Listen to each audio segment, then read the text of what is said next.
ఏంటో అండి, కొనేటప్పుడు ముక్కు మూసుకొని కొంటామా, తినేటప్పుడు మాత్రం లొట్టలు వేసుకుంటూ తింటాము. అదే అండి చేపలు. ఇవి కడగడానికి తల ప్రాణం తోక్కొస్తుంది. నాకైతే అర్ధగంట టైం పట్టింది కిలోన్నర చేపలు కడగడానికి. ఒక్కొక్క పీసు డీటెయిల్డ్గా చేప మీద బ్లాక్నెస్ ఉంటుంది కదా, అది మొత్తం పోవడానికి. ఒకసారి వాటర్లో నీట్గా కడుక్కున్న తర్వాత మళ్ళీ ఉప్పు పసుపు వేసుకొని మళ్ళీ చేపల్ని ఇంకొక 2-3 సార్లు కడిగేసుకోవాలి. అప్పుడే నీసు వాసన అనేది పోతుంది. నాకు చేపలు అంటే చాలా ఇష్టము, అందుకే అన్ని రకాల చేపలు అయితే తినేసాను. ఒక్క పులుసు చేప అయితే తినలేదు, అది కూడా తినాలని కోరుకుంటున్నా.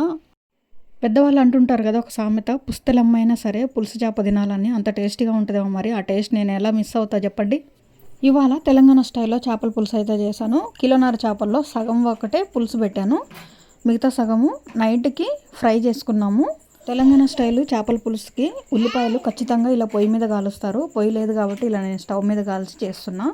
పిల్లలు అయితే నన్ను వాయిస్ ఓవర్ కూడా ఇవ్వనట్లేదు వీడియోకి. ఎప్పుడు నా పక్కలే ఉంటారు.